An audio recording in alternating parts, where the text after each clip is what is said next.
നമസ്കാരം, സ്വാഗതം. വാർത്താരംഭത്തിലേക്ക് ആദ്യം പ്രധാന വാർത്തകൾ.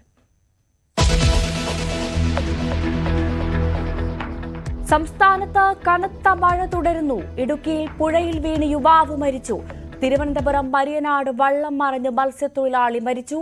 മലപ്പുറം മുതൽ കാസർഗോഡ് വരെയുള്ള ജില്ലകളിൽ ഓറഞ്ച് അലർട്ട്. മലയോര തീരദേശ മേഖലകളിൽ ജാഗ്രതാ നിർദ്ദേശം. 8 ജില്ലകൾക്ക് ഇന്ന് അവധി.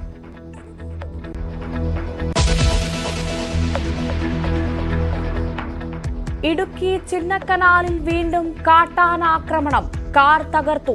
ചക്കക്കൊമ്പന്റെ അതിക്രമം സ്കൂൾ മതിൽക്കെട്ടിനകത്ത് കടന്ന്.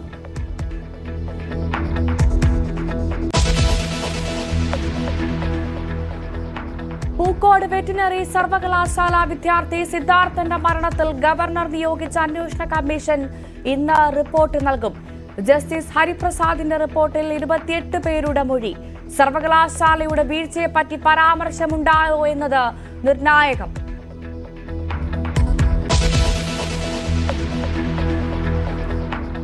ആമയിഴഞ്ചാൻ തോട്ടിൽ ശുചീകരണത്തിനിടെ മരിച്ച ജോയിയുടെ കുടുംബത്തിന് സർക്കാർ ഇന്ന് ധനസഹായം പ്രഖ്യാപിച്ചേക്കും. റെയിൽവേയും സാമ്പത്തിക സഹായം നൽകണമെന്ന് CPM-ഉം കോൺഗ്രസും. മരണത്തിന്റെ ഉത്തരവാദി ആരെന്നതിൽ രാഷ്ട്രീയ വിവാദം തുടരുന്നു. നഗരസഭാ ഓഫീസിലേക്ക് യൂത്ത് കോൺഗ്രസിന്റെ മാർച്ച് ഇന്ന്.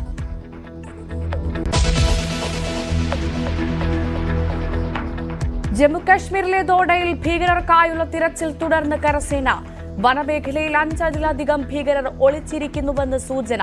BJP-ക്കെതിരെ വിമർശനം കടുപ്പിച്ച് പ്രതിപക്ഷം.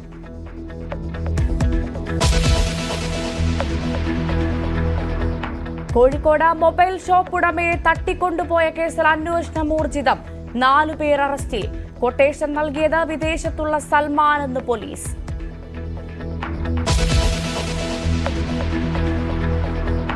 കോഴിക്കോട്ടെ ഏറ്റവും പഴക്കം ചെന്ന വിദ്യാലയങ്ങളിലൊന്നായ ഗണപതി AP സ്കൂൾ അടച്ചുപൂട്ടി. അടച്ചുപൂട്ടിയത് ഒരു കാലത്ത് സാധാരണക്കാരന്റെ അത്താണിയായിരുന്ന സ്കൂൾ.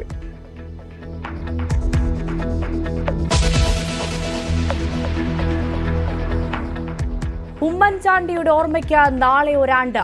കേരള രാഷ്ട്രീയത്തിലെ നികത്താനാവാത്ത വിടവ്. സംസ്ഥാനത്ത് വിവിധ തരത്തിലുള്ള പരിപാടികൾ സംഘടിപ്പിക്കും.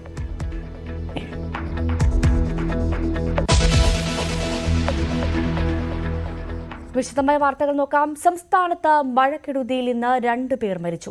തിരുവനന്തപുരം മരിയനാട് വെള്ളം മറിഞ്ഞ് മത്സ്യത്തൊഴിലാളി മരിച്ചു. മരിയനാട് സ്വദേശി അലോഷ്യസ് ആണ് മരിച്ചത്. കരയിൽ നിന്നും അധികം ദൂരത്തിലല്ലാതെ ശക്തമായ തിരയിൽ വെള്ളം മറിയുകയായിരുന്നു. മെഡിക്കൽ കോളേജിൽ എത്തിച്ചെങ്കിലും മരണം സംഭവിച്ചു. ഇടുക്കിയിൽ പുഴയിൽ വീണ് യുവാവ് മരിച്ചു. മാങ്കുളം താളുംകണ്ടം കുടി സ്വദേശി സനീഷാണ് മരിച്ചത്. പലയിടത്തും വ്യാപക നാശനഷ്ടമാണ് ഉണ്ടായത്. എറണാകുളം പള്ളിക്കരയിൽ വീട്ടിലേക്ക് മണ്ണിടിഞ്ഞ് വീണ് 2 മുറികൾ പൂർണ്ണമായും തകർന്നു. മുട്ടംതോടിൽ ജോമോൻ മാത്യുവിന്റെ വീട്ടിലേക്കാണ് മണ്ണിടിഞ്ഞ് വീണത്. കിടപ്പുമുറിയിലെ അലമാരകൾ, കട്ടിൽ തുടങ്ങിയവയും നശിച്ചു.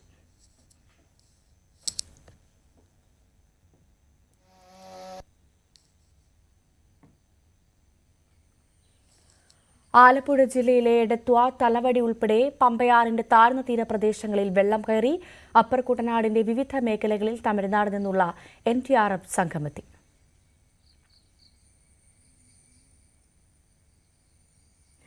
വയനാട് കൽപ്പറ്റ ബൈപ്പാസിന് മുകളിലെ മലയിൽ ഉരുൾപൊട്ടിയതായാണ് സംശയം. ചെളിയും വെള്ളവും റോഡിലേക്ക് ഒഴുകി. റോഡ് പൂർവ്വ സ്ഥിതിയിലാക്കുവാനുള്ള ശ്രമം തുടരുകയാണ്. കാസർഗോഡ് കരിന്തളം ചീമേനി മേഖലയിൽ ചുഴലിക്കാറ്റിൽ വ്യാപക നാശനഷ്ടമുണ്ടായി. മരങ്ങൾ കടപുഴകി വീണ് നിരവധി വീടുകൾക്ക് കേടുപാട് സംഭവിച്ചു. വൈദ്യുതി ബന്ധം താറുമാറായി.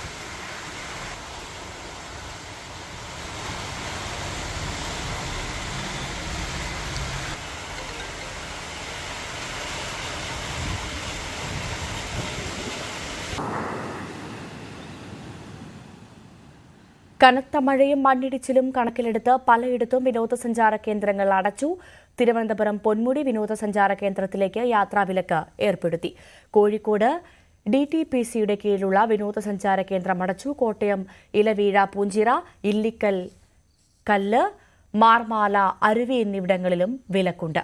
കാസർഗോഡ് മുതൽ മലപ്പുറം വരെയുള്ള 5 ജില്ലകളിൽ ഓറഞ്ച് അലർട്ടാണ്. തിരുവനന്തപുരവും കൊല്ലവും ഒഴികെ മറ്റ് 7 ജില്ലകളിൽ യെല്ലോ അലർട്ടും പ്രഖ്യാപിച്ചിട്ടുണ്ട്. മലയോര മേഖലകളിൽ ജാഗ്രതാ നിർദ്ദേശമുണ്ട്. കേരള തീരത്ത് ഉയർന്ന തിരമാലകൾക്ക് സാധ്യതയുള്ളതിനാൽ മത്സ്യബന്ധനത്തിന് വിലക്ക് തുടരുകയാണ്. വിവിധ ജില്ലകളിൽ നിന്ന് ഞങ്ങളുടെ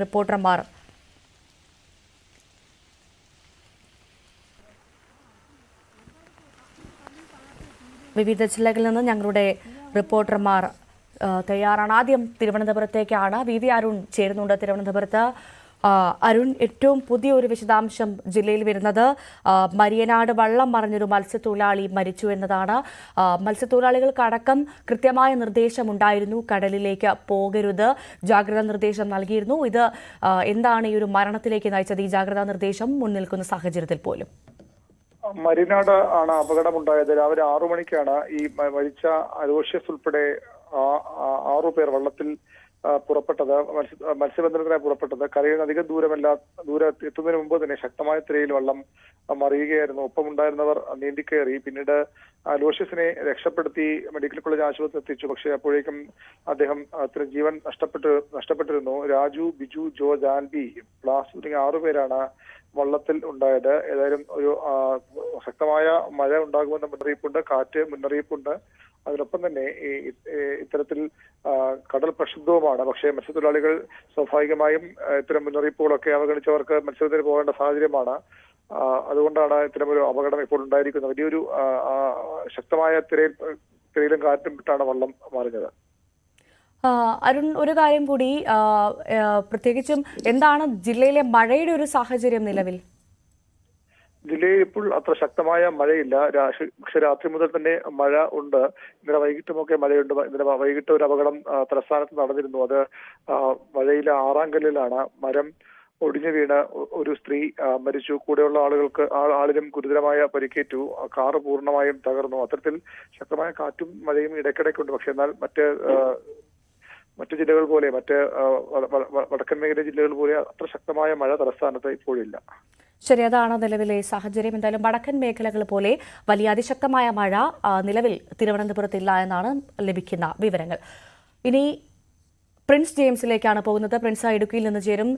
പ്രിൻസ്, ഇടുക്കിയിൽ ഒരു മരണം സംഭവിച്ചിരിക്കുന്നു. പുഴയിൽ വീണ യുവാവ് മരിച്ചു എന്നുള്ള ഏറ്റവും പുതിയ വിവരമാണ് പുറത്തുവരുന്നത്. ഒപ്പം എന്താണ് നിലവിലെ ഇടുക്കിയിൽ ഒരു മഴയുടെ സാഹചര്യം? കഴിഞ്ഞ രാത്രി ഏകദേശം 1 മണിയോടെയാണ് ഇത്തരത്തിലൊരു അപകടം നടന്നതായിട്ടാണ് വിവരം. മാങ്കുളം താളുകണ്ടം സ്വദേശിയായ സനീഷാണ് മരണപ്പെട്ടത്. പുഴയിൽ അകപ്പെടുകയായിരുന്നു. താളുകണ്ടത്തെ ഇയാളുടെ പുതുക്കുടിയിലുള്ള വീട്ടിലേക്ക് ഇയാൾ പോകുന്നതിനിടെയായിരുന്നു അപകടം നടന്നത്. പുഴ കരകവിഞ്ഞൊഴുകുകയായിരുന്നു. ഇത് മനസ്സിലാക്കാൻ സാധിക്കാതെ പുഴയിൽ അകപ്പെടുകയായിരുന്നു എന്നാണ് സൂചന. ഉടൻ തന്നെ നാട്ടുകാർ തിരച്ചിൽ ആരംഭിക്കുകയും ഇയാളെ കണ്ടെത്തുകയും ചെയ്തെങ്കിലും മരണം സംഭവിക്കുകയായിരുന്നു. എന്തായാലും ജില്ലയിൽ വലിയ തോതിൽ മഴ ഉണ്ട്. ഇപ്പോഴും ഇടയ്ക്ക് മഴ മാറുന്നുണ്ടെങ്കിൽ പോലും ഇടയ്ക്കിടയ്ക്ക് മഴ ശക്തമാകുന്ന സാഹചര്യം കൂടിയുണ്ട്. അതുകൊണ്ട് തന്നെ ജാഗ്രതയിലാണ്. പ്രത്യേകിച്ചും ജില്ലാ ഭരണകൂടം നിർദ്ദേശങ്ങൾ നൽകിയിട്ടുണ്ട്. ഗ്യാപ് റോഡിലടക്കം കഴിഞ്ഞ ദിവസങ്ങളിലും രാത്രിയാത്ര അനുവദിച്ചിരുന്നില്ല. സ്കൂളുകളിലെ അവധിക്ക് പുറമെ വിനോദസഞ്ചാര കേന്ദ്രങ്ങൾക്കൊക്കെ വിലക്കുണ്ട്. പ്രത്യേകിച്ചും കാറ്റ് കൂടുതലുള്ള പ്രദേശങ്ങൾ കൂടി വിനോദസഞ്ചാരികളോട് കണക്കെടുക്കുന്ന നിർദ്ദേശം നൽകിയിട്ടുണ്ട്. വെള്ളച്ചാട്ടങ്ങളിലടക്കം ഡാമുകളിലേക്കടക്കം പോകരുന്നതിനോടൊപ്പം തന്നെ രാമക്കൽമേടക്കം ഉൾപ്പെടെയുള്ള കാറ്റ് അധികമായി വീശുന്ന പ്രദേശങ്ങളിലേക്കും പോകരുതെന്ന് നിർദ്ദേശിച്ചിട്ടുണ്ട്. കാരണം മഴയോടൊപ്പം അതിശക്തമായ കാറ്റാണ് ജില്ലയിലെ വിവിധ ഭാഗങ്ങളിൽ വീശുന്നത്. പ്രത്യേകിച്ചും തമിഴ്നാട് അതിർത്തിയോട് ചേർന്നുള്ള പ്രദേശങ്ങളിലൊക്കെ ശക്തമായ കാറ്റ് വീശുന്നുണ്ട്. ഇത് മരം ഒടിയുന്നതിനൊക്കെയുള്ള സാഹചര്യങ്ങൾ ഉണ്ടാകുന്നു. കഴിഞ്ഞ ദിവസങ്ങളിലൊക്കെ മരം ഒടിഞ്ഞു വീണ് നിരവധി വീടുകൾക്ക് മുകളിലേക്ക് വീഴുകയും ഒപ്പം വാഹനങ്ങൾക്ക് മുകളിലേക്കും റോഡിലേക്കും ഒക്കെ വീഴുന്ന സാഹചര്യം ഉണ്ടായി. മണിക്കൂറുകളോളം ഗതാഗതം തടസ്സപ്പെടുന്ന ഒരവസ്ഥയൊക്കെ ഉണ്ടായി. നിലവിലും മഴ ശക്തമായി തുടരുന്ന സാഹചര്യമുണ്ട്. ഡാമുകളിലെ ജലനിരപ്പ് വീഴുകയാണ്. കല്ലാർകുട്ടി, മലങ്കര തുടങ്ങിയ ഡാമുകളിൽ നിന്ന് വെള്ളം പുറത്തേക്ക് ഒഴുകുന്നുണ്ട്. അതോടൊപ്പം തന്നെ ചെറുകിട ഡാമുകളായ ഇരട്ടയാറിലും കല്ലാറിലും ഒക്കെ പരമാവധി സംഭരണ ശേഷിയിലാണ് വെള്ളം നിൽക്കുന്നത്. ഇടയ്ക്ക് ഈ കല്ലാറടക്കമുള്ള ഡാമുകൾ തുറന്ന് വെള്ളം പുറത്തേക്ക് ഒഴുകുന്നുണ്ടെങ്കിലും നിലവിൽ ഷട്ടറുകൾ താഴ്ത്തിയിട്ടുണ്ടെങ്കിലും ഏത് നിമിഷവും വീണ്ടും തുറക്കേണ്ട ഒരു സാഹചര്യം കൂടി നിലവിലുണ്ട്. പ്രിൻസ്, മലയോര മേഖലയാണ്, അതുകൊണ്ട് തന്നെ കൃത്യമായ ജാഗ്രതാ നിർദ്ദേശം അധികൃതർ നൽകിയിട്ടുണ്ടാകും. എന്തൊക്കെ ജാഗ്രതാ നിർദ്ദേശമാണ് നിലവിൽ ജില്ലയിലുള്ളത്?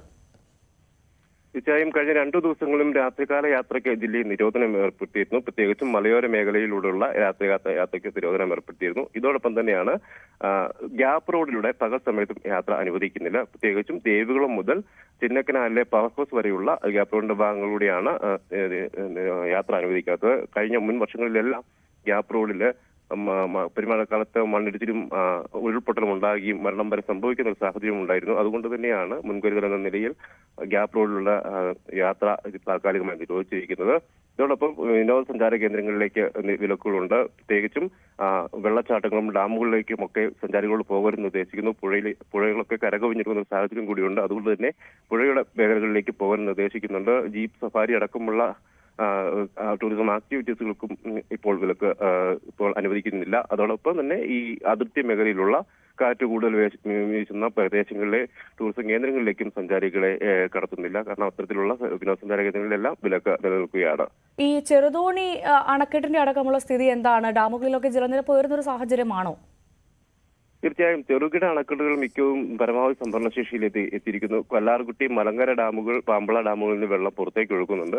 ഇതോടൊപ്പം തന്നെ കല്ലാറ്, ഇരട്ടയാറ്, പൊന്മുടി, ചെങ്കുളം തുടങ്ങിയ ചെറുകിട ഡാമുകളിലും വെള്ളം കല്ലാറടക്കമുള്ള ഡാമുകൾ കഴിഞ്ഞ ദിവസം തുറന്നിരുന്നു. നിലവിൽ വീണ്ടും സംഭരണശേഷിയിലേക്ക് പരമാവധി സംഭരണശേഷിയിലേക്ക് എത്തുന്ന സാഹചര്യമുണ്ട്.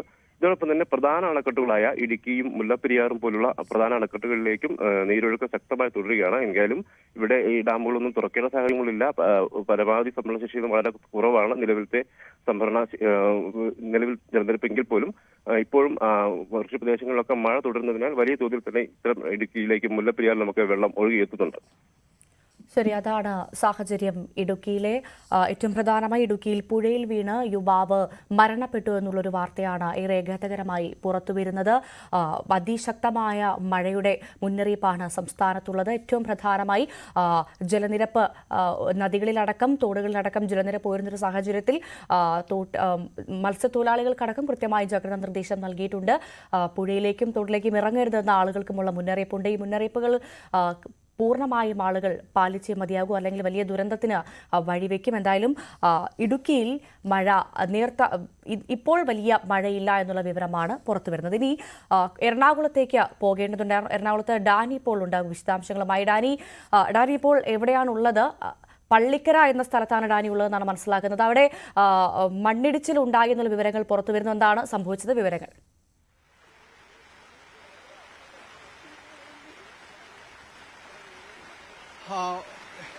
എറണാകുളത്ത് മഴയ്ക്ക് ഒരു താൽക്കാലിക ശമനമുണ്ടായിരുന്നുവെങ്കിലും ഇപ്പോൾ വീണ്ടും മഴ ശക്തമായിരിക്കുന്ന സാഹചര്യമാണുള്ളത്. നമ്മൾ ഇപ്പോൾ പള്ളിക്കരയിലാണുള്ളത്. പള്ളിക്കര മോർക്കാല എന്ന് പറയുന്ന പ്രദേശത്താണ് ഉള്ളത്. ഇവിടെ ഇന്നലെ രാത്രിയാണ് ഈ കാണുന്ന മണ്ണിടിച്ചിൽ ഉണ്ടായിരിക്കുന്നത്.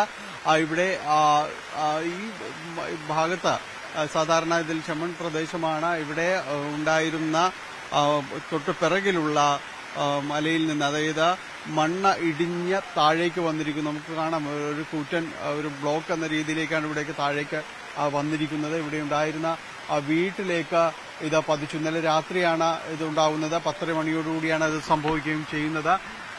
വലിയ രീതിയിലേക്ക് വീട്ടിൽ കുടുംബനാഥനും അടക്കം ഉണ്ടായിരുന്നു. 4 പേരാണ് കുട്ടികളടക്കം ഉണ്ടായിരുന്നത്.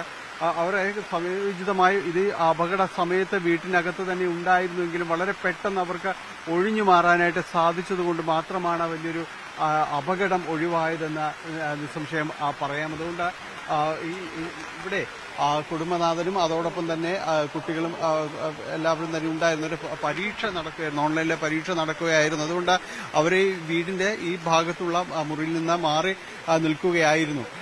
അല്ല എങ്കിൽ എല്ലാവരും തന്നെ കിടപ്പുമുറിയിലേക്കൊക്കെ പോകുന്ന ഒരു സമയമായിരുന്നു. ഈ സമയത്തായിരുന്നെങ്കിൽ മുറിക്കകത്തേക്ക് ഈ കല്ലുകളെല്ലാം വന്ന് വീഴുന്നൊരവസ്ഥയുണ്ടാകുമായിരുന്നു. അതിൽ നിന്ന് താൽക്കാലികമായി വളരെ അത്ഭുതകരമായിട്ട് അവർ രക്ഷപ്പെടുകയായിരുന്നു. ഈ പ്രദേശത്ത് പൊതുവെ മണ്ണിടിച്ചിൽ ഭീഷണിയുള്ള ഒരു സ്ഥലമാണ്. ഇവിടേക്ക് ലൈഫ് മിഷൻ പദ്ധതിയുടെ ഭാഗമായിട്ടാണ് ഈ വീടടക്കം പൂർത്തീകരിച്ചത്. ഈ ഭാഗത്ത് നമുക്ക് ഈ ദൃശ്യങ്ങൾ കാണാം. ഈ ഭാഗത്ത് മണ്ണിടിച്ചിൽ ഭീഷണി അടക്കം നിലനിൽക്കുന്ന ഒരു പ്രദേശം കൂടിയാണത്. ഇവിടേക്ക് മഴക്കാലത്ത് വലിയ രീതിയിൽ ഇടയ്ക്കെങ്കിലും വിഷയങ്ങൾ ഉണ്ടാകുന്നുണ്ട്. ഈ രീതിയിലുള്ളൊരു വിഷയങ്ങൾ മണ്ണിടിച്ചിൽ അടക്കമുള്ള കാര്യങ്ങൾ ഇടയ്ക്കെങ്കിലും അവിടെ ഉണ്ടാകുന്ന ഒരു സാഹചര്യമാണ് ഉള്ളത്. അതിൽ നിന്ന് പലപ്പോഴും ഈ ഇത്തരം മുന്നറിയിപ്പുകൾ അടക്കമുള്ള ഒരു സംവിധാനങ്ങൾ നൽകുന്നുണ്ട്. പക്ഷേ ഇതുപോലുള്ള അപ്രതീക്ഷിതമായ രീതിയിലുള്ള മണ്ണിടിച്ചിൽ ചില സമയത്തെല്ലാം ഉണ്ടാകുന്നുണ്ട്. ഇവിടെ മുട്ടംതോട്ടിൽ ജോമോൻ മാത്യുവിന്റെ വീട്ടിലാണ് ഇപ്പോൾ നമ്മൾ കാണുന്ന ഈ ദൃശ്യങ്ങളുള്ളത്.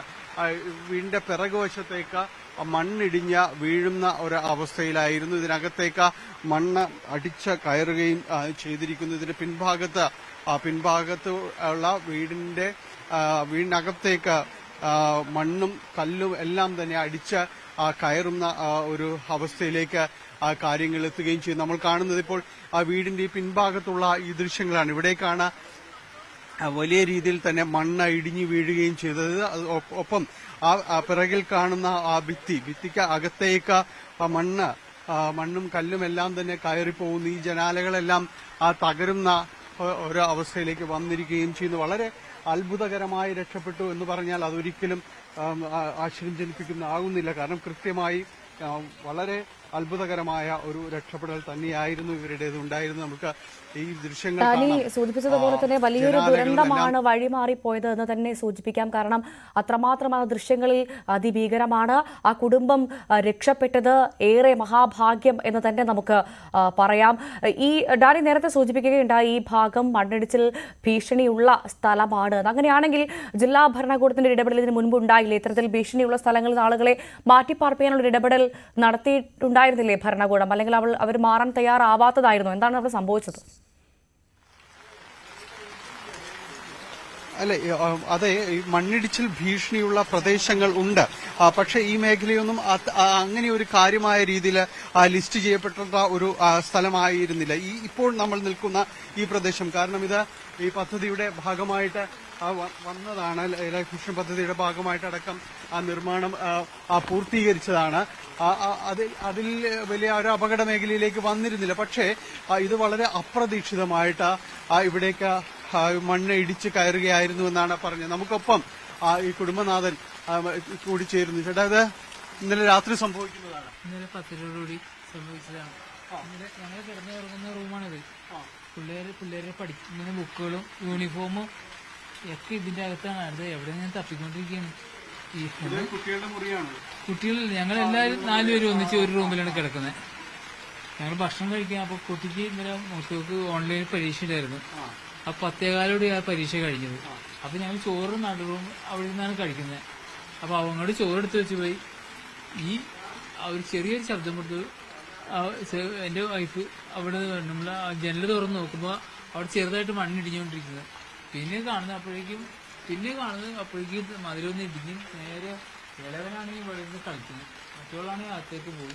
അവന്റെ മേത്തേക്ക് ചെടി വന്ന് കഴിഞ്ഞോടുകൂടി പിന്നെ ഈ ജനൽ അകത്തേക്ക് വരുന്ന. പിന്നെ 2 പേരും വിളിച്ചിട്ട് ഞാൻ പുറത്തേക്ക് ആദ്യം തള്ളി തുറന്ന് പുറത്തേക്ക് ഓടിക്കോ എന്ന് പറഞ്ഞ് അപ്പോഴേക്കും വൈഫ് ഇവിടെ ഒന്ന് നോക്കിക്കൊണ്ടിരിക്കുക. അപ്പോഴേക്കും അവളുടെ മണ്ണ് ഇടിഞ്ഞ് വന്ന് അവളുടെ മുഖത്തേക്ക് ശരിക്കും തെറിച്ച് സോഫയുടെ അവിടത്തേക്ക് ഭക്ഷണം കഴിക്കേണ്ട അങ്ങോട്ട് തെറിച്ച് വീണു. പിന്നെ അവളെയും വലിച്ചിട്ട് ഞാൻ പുറത്തേക്ക് ഓടി. എങ്ങനെയും പുറത്തേക്ക് ഓടി. കാരണം ഇനി വാർക്കിൽ ഇടിഞ്ഞ് പോയില്ല. ഒന്നും ഒരു പ്രതീക്ഷ കറണ്ടുമില്ല. ദൂരെ പോയി ഇരുട്ടത്തിൽ എങ്ങോട്ട് ഓടും, എന്ത് ചെയ്യുന്നു, വാർക്കാണ് പോകുന്നത്, എന്താണ് പോകുന്നത്, ഒരു പിടുത്തം കിട്ടിയില്ല. ഇന്നലെ രാത്രി എല്ലാവരും പോലീസുകാർ ഫയർഫോഴ്സ് വന്നിരുന്നു. അത് കഴിഞ്ഞ് ഞങ്ങളിവിടെ കിടക്കണ്ട, ഞങ്ങൾ സ്വന്തത്തിലെ വീട് അപ്പുറത്തുണ്ട്, അവിടെ പോയി കിടക്കുകയാണ് ചെയ്തത്. ഞാൻ സെക്യൂരിറ്റി ആയിട്ട് വർക്ക് ചെയ്തു. ഞങ്ങൾ ഇത് ലൈഫിന്റെ പഞ്ചായത്തിൽ തന്ന 7 വർഷമായി. വളരെ അത്ഭുതകരമായിട്ട് രക്ഷപ്പെട്ടു. തീർച്ചയായിട്ടും ഞങ്ങൾ കിടന്നോർ റൂമാണിത്. ഞങ്ങൾ ആ ചോറിന് കൊച്ചിന്റെ ഓൺലൈൻ പരീക്ഷ ഇല്ലായിരുന്നെങ്കിൽ ആ സമയത്ത് ഞങ്ങൾ ഭക്ഷണം കഴിച്ചു കഴിഞ്ഞ് പിള്ളേർ ഓടി ഒന്ന് റൂമിൽ കിടക്കുകയും ചെയ്യും. ആ ഒരു 5 മിനിറ്റിന്റെ വ്യത്യാസത്തിലാണ്. മണ്ണ് അങ്ങനെ ഭീഷണിയുള്ള സ്ഥലമല്ല. ഇങ്ങനെ അങ്ങനെ പ്രതീക്ഷിച്ചിട്ടില്ല. ഇതുവരെ ഇങ്ങനെ ഒരു സംഭവം ഉണ്ടായിട്ടില്ലല്ലോ.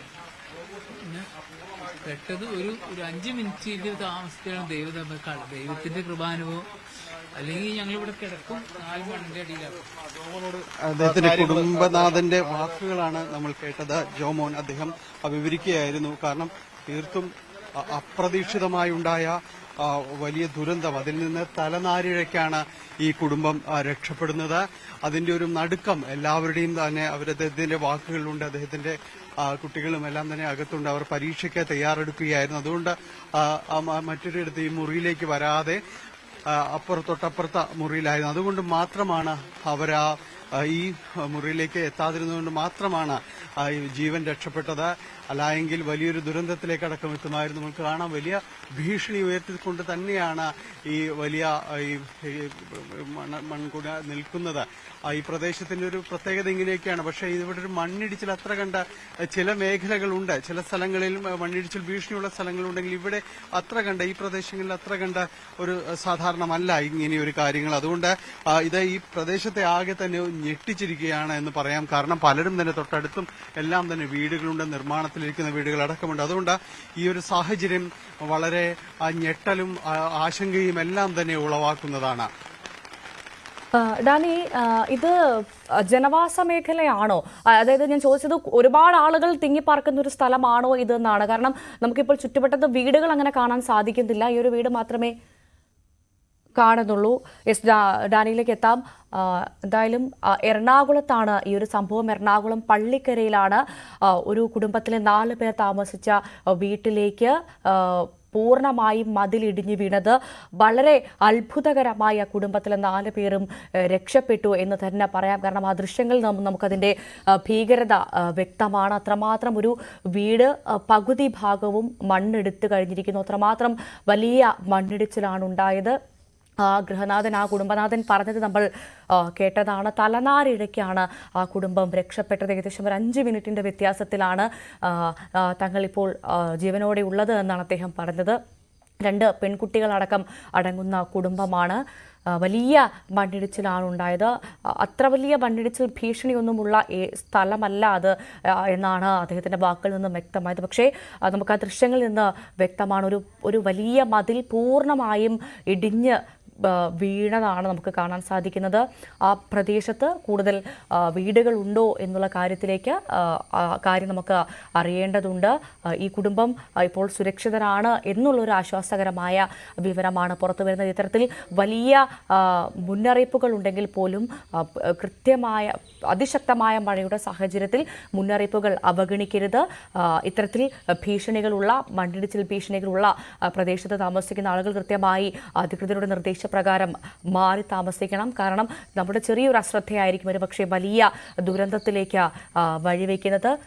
കൃത്യമായ മുന്നറിയിപ്പ് ഇങ്ങനെയാണ്. ചെറിയ മഴയായിരിക്കും, അത് പെട്ടെന്നാണ് മഴയുടെ ശക്തി കൂടുക, മിന്നൽ പ്രളയത്തിനുള്ള സാധ്യത ഉണ്ട് എന്നൊക്കെയാണ് അധികൃതർ പറയുന്നത്. ഡാനി ഇപ്പോൾ തുടരുന്നുണ്ടെന്ന് മനസ്സിലാക്കുന്നു. ഡാനി, ഈ വീട് നിൽക്കുന്ന ഭാഗം ആളുകൾ തിങ്ങിപ്പാർക്കുന്ന ഏരിയയാണോ? വലിയ ജനവാസ മേഖലയുള്ള സ്ഥലമാണോ ഇത്?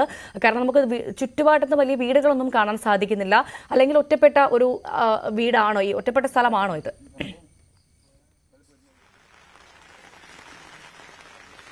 ഒരിക്കലുമല്ല, ഒറ്റപ്പെട്ട സ്ഥലമൊന്നുമല്ല. ഇവിടെ ആ വീടുകൾ ധാരാളമായിട്ട് തന്നെയുണ്ട്.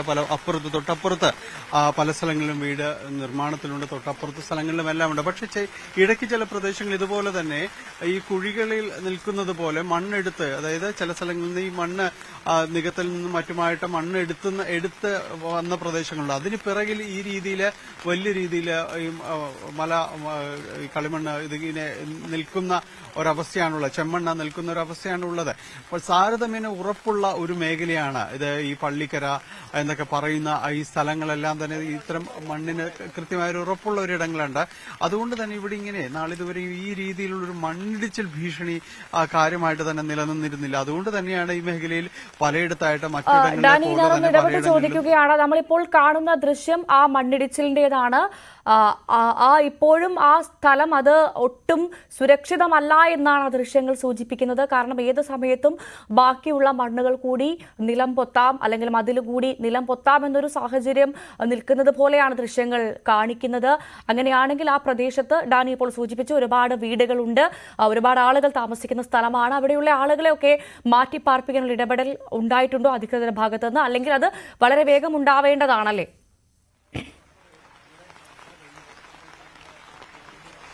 തീർച്ചയായും അങ്ങനെ ഒരു പരിശോധനകൾ ഇനി നടക്കുമെന്ന കാര്യത്തിൽ സംശയമൊന്നുമില്ല. കാരണം ഇത്ര കാലം ഇവിടം സുരക്ഷിതമായൊരിടം എന്ന രീതിയിൽ അടയാളപ്പെടുത്തിയിരുന്നെങ്കിൽ ഇന്നിപ്പോൾ അങ്ങനെയല്ല. ആ രീതിയിലല്ല എന്ന് അവർക്ക് പൂർണ്ണമായും തന്നെയും ബോധ്യം വന്നിരിക്കുന്നു എന്നതാണ്. കാരണം ഇനിയിപ്പോൾ പഴയതുപോലെ ഒരു സുരക്ഷിതമായ ഒരിടമായിട്ട് കാണാനായിട്ട് സാധിക്കില്ല, ഒരിക്കലും തന്നെ അത് സാധിക്കില്ല എന്ന കാര്യത്തിൽ സംശയമില്ല. കാരണം ഇത് തികച്ചും അനുയോജ്യമായ ഒരിടം എന്ന രീതിയിൽ തന്നെ പലരും ഇവിടെ താമസമാക്കിയിട്ടുണ്ട്. തൊട്ടപ്പുറത്ത് വീടുകൾ നിർമ്മാണത്തിലുണ്ട്. അതിനിപ്പുറത്തും നമ്മൾ ഇവിടേക്ക് കയറി വരുന്നതും എല്ലാം തന്നെയും നല്ല റോഡിലൂടെയാണ്. തൊട്ടപ്പുറത്തെ വീടുകളും കാര്യങ്ങളും എല്ലാം തന്നെയുണ്ട്. അതുകൊണ്ട് അതെല്ലാം തന്നെ ഒരു സുരക്ഷിതമായ ഒരിടം എന്നതിന്റെ പ്രധാന അടയാളങ്ങളെല്ലാം തന്നെയാണ്. പക്ഷെ ഈ ഒരു സംഭവം കൊണ്ട് തന്നെയും അങ്ങനെയല്ല എന്ന രീതിയിലേക്ക് അടക്കം കാര്യങ്ങൾ എത്തിയിരിക്കുന്നു എന്നതാണ്.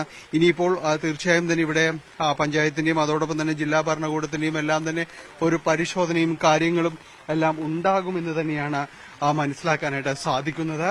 അത്തരം കാര്യങ്ങളിലുള്ള പരിശോധനകൾ ഇല്ലെങ്കിൽ ഉണ്ടാകേണ്ടിയിരിക്കുന്നു. കാരണം എത്രത്തോളം സുരക്ഷിതമാണ് ഇതുപോലുള്ള ഇടങ്ങൾ. നമുക്ക് ഇതിന്റെ മുകളിലും ദൃശ്യങ്ങൾ കാണാം. ഇതിന്റെ തൊട്ട് സമീപത്ത് നിർമ്മാണത്തിലിരിക്കുന്ന വീടുകൾ കാണാം. അതിന് മുകളിൽ എനിക്ക് തോന്നുന്നു അതിന് മുകളിലും വീട് ഉണ്ട് എന്ന് തന്നെയാണ് മനസ്സിലാക്കാൻ സാധിക്കുന്നത്. അതിന് മുകളിലും വീടുണ്ട്. അവിടെയും വലിയ വിഷയങ്ങളില്ലാതെ തന്നെ നിൽക്കുന്നത് കാലങ്ങളായിട്ട് നിലകൊള്ളുന്ന ഒരു ഇടങ്ങളൊക്കെ തന്നെയാണ്. ഇവിടെ അങ്ങനെ നേരത്തെ ഞാൻ സൂചിപ്പിച്ചതുപോലെ വലിയ രീതിയിലുള്ള ഒരു മണ്ണിടിച്ചിൽ കാര്യങ്ങളൊന്നും നാളിതുവരെയും അങ്ങനെ ഉണ്ടായിട്ടില്ല എന്ന് തന്നെയാണ്. നമ്മൾ ഒരിക്കലും ഈ കാലയളവിൽ ഇവിടെ ഈ രീതിയിലുള്ള ഒരു ദുരന്തങ്ങൾ മണ്ണിടിച്ചിലൊന്നും റിപ്പോർട്ട് ചെയ്യേണ്ടി വന്നിട്ടുമില്ല. പക്ഷേ ഇത് സംഭവിച്ചിരിക്കുന്നു എന്നതാണ്. അത് അത്തരം കാര്യങ്ങൾ മാറ്റങ്ങൾ പ്രകൃതിയിൽ ഉണ്ടാകുന്നു. ഇത്തരം ഈ മണ്ണിടിച്ചിലും അതോടൊപ്പം തന്നെ ഇവിടെ നിന്ന് സ്ഥലം നികത്തുന്നതിനടക്കം മണ്ണ് ധാരാളമായിട്ട് പോയിട്ടുണ്ട്. അപ്പോൾ അത്തരം കാര്യങ്ങളെല്ലാം വളരെ സാവധാനം പ്രകൃതിയിലേക്ക് ഇത്തരം ബുദ്ധിമുട്ടുകളിലേക്ക് എല്ലാം തന്നെ എത്തുന്നു എന്നതാണ്. അതിന്റെ ദുരന്തങ്ങൾ അനുഭവിച്ചു തുടങ്ങുന്നു എന്നതാണ്. ഇവിടെ കാര്യമായ രീതിയിലുള്ള പരിശോധനകളടക്കം നടത്തേണ്ടിയിരിക്കുന്നു. ഇവിടെ താമസിക്കുന്നത് എത്രത്തോളം സുരക്ഷിതമാണ്, അല്ലെങ്കിൽ ഇനി താമസിക്കുന്നതിന് ഇതുപോലെ ഈ കോൺക്രീറ്റ് മതിലുകളടക്കം വലിയ രീതിയിൽ ഉയർത്തേണ്ടിയിരിക്കുന്നു. അപ്പോൾ അത്തരം കാര്യങ്ങൾക്കുള്ള നടപടികളിലേക്കെല്ലാം തന്നെ ഇനി അടക്കം പോകണം, പരിശോധനകൾ വേണം. ഡാനി, ഇപ്പോൾ നമ്മൾ ആ കുടുംബനാഥൻ പറയുന്നത് കേട്ടതാണ്. തലനാരിഴയ്ക്കാണ് തങ്ങൾ രക്ഷപ്പെട്ടത്. ഏകദേശം കൃത്യമായ ഒരു 5 മിനിറ്റിന്റെ വ്യത്യാസത്തിലാണ് ഈ ഞങ്ങൾക്ക് തങ്ങൾ ഇപ്പോഴും ജീവനോടെ നിൽക്കുന്നതെന്ന് അദ്ദേഹം പറയുമ്പോൾ എത്രമാത്രം വലിയ അപകടമാണ് ഒഴിഞ്ഞു പോയതെന്ന് നമുക്ക് മനസ്സിലാവും. ആ വീടിന്റെ ഒരു ഭാഗം പൂർണ്ണമായും നശിച്ചതും നമ്മൾ കണ്ടതാണ്. അദ്ദേഹം പറഞ്ഞു അത് പഞ്ചായത്തിൽ നിന്ന് ലഭിച്ച വീടാണ്. അപ്പോൾ നമുക്ക് മനസ്സിലാക്കാം സാമ്പത്തികമായി വളരെ പിന്നോക്കം നിൽക്കുന്ന ഒരാളുടെ വീട് കൂടിയാണ് ഇത്തരത്തിൽ തകർന്നത്. പക്ഷേ അപ്പോൾ പോലും ആ കുടുംബം ഒരു പരിക്കും രക്ഷപ്പെട്ടു എന്നുള്ളൊരു വലിയ ആശ്വാസം നിലനിൽക്കുന്നുണ്ട്. ഇപ്പോൾ ആ 2 പെൺകുട്ടികളടക്കമുള്ള വീടാണെന്ന് മനസ്സിലാക്കുന്നു. ഇവർ പൂർണ്ണമായും സുരക്ഷിതരാണല്ലോ, മറ്റു സ്ഥലങ്ങളിലോട്ട് മാറി താമസിക്കുമായിരിക്കുമല്ലോ അല്ലേ?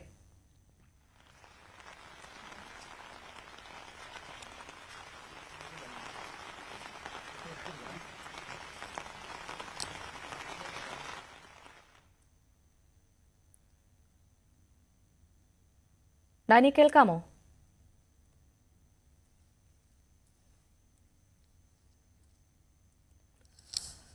എറണാകുളം പള്ളിക്കരയിലുള്ള ദൃശ്യങ്ങളാണ് കാണുന്നത്. ഇന്നലെ രാത്രിയോടുകൂടി ഉണ്ടായ മണ്ണിടിച്ചിലാണ് ഒരു കുടുംബം തലനാരിഴയ്ക്കാണ് ഈ അപകടത്തിൽ വലിയ ദുരന്തത്തിൽ നിന്ന് രക്ഷപ്പെട്ടത് എന്ന് പറയാം. ഒരു വീടിന്റെ പിൻഭാഗം പൂർണ്ണമായും മണ്ണെടുത്തിരിക്കുകയാണ്. അത്രമാത്രം വലിയ ദുരന്തത്തിൽ നിന്നാണ് ഒരു കുടുംബം രക്ഷപ്പെട്ടത്. ഡാനി തുടരുന്നുണ്ട്. ഡാനി, ഞാൻ ചോദിച്ചതായിരുന്നു, കുടുംബത്തിൽ 2 പെൺകുട്ടികളടക്കമുണ്ട്. അവർ ഇന്നലെ സൂചിപ്പിക്കുകയുണ്ടായി തലനാരിഴയ്ക്കാണ് തങ്ങൾ രക്ഷപ്പെട്ടത്. കേവലം ഒരു 5 മിനിറ്റിന്റെ വ്യത്യാസത്തിലാണ് തങ്ങൾ ഇപ്പോഴും ജീവനോട് നിൽക്കുന്നതെന്ന് ആ ഗൃഹനാഥൻ പറയുകയുണ്ടായി. പഞ്ചായത്തിൽ നിന്ന് ലഭിച്ച വീടാണെന്ന് അദ്ദേഹം പറയുന്നു. അപ്പോൾ തന്നെ നമുക്ക് മനസ്സിലാക്കാം വളരെ സാമ്പത്തികമായി പിന്നോക്കം നിൽക്കുന്ന ഒരു കുടുംബത്തിന് കൂടിയാണ് ഈ വലിയ നഷ്ടമുണ്ടായത് എന്നത്. ആ കുടുംബം ഇപ്പോൾ പൂർണ്ണമായും സുരക്ഷിതരാണല്ലോ അല്ലേ? അവർ എങ്ങോട്ടാണ് മാറി താമസിച്ചത്?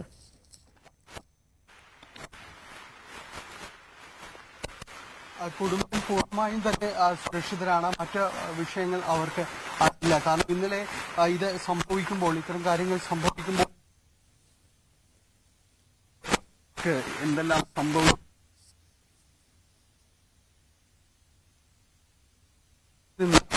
തലനാരിഴയ്ക്കാണ് അവർ രക്ഷപ്പെടുന്നത്. അതുകൊണ്ട്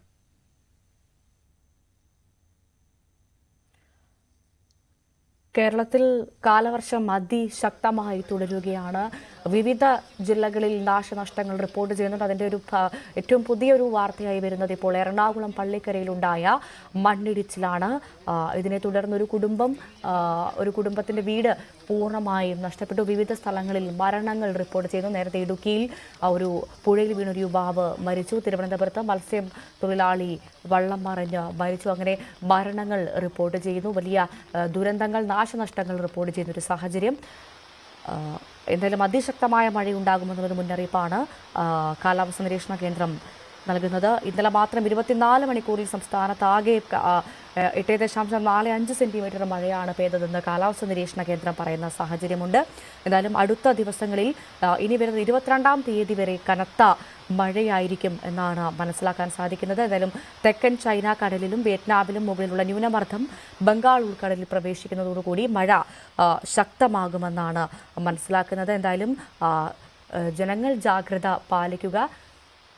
ചെറിയൊരു മുന്നറിയിപ്പ് പോലും അവഗണിക്കരുത്. അത് വലിയ ദുരന്തത്തിന് വഴിവെക്കുമെന്നാണ് ഓരോ സംഭവങ്ങളും വ്യക്തമാക്കുന്നത്.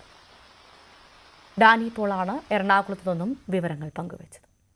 നമ്മളിനി കാസർഗോഡേക്കാണ് പോകുന്നത്. കാസർഗോഡും അതിശക്തമായ മഴ തുടരുകയാണ്. KV ബൈജുവിന്റെ റിപ്പോർട്ട് നോക്കാം.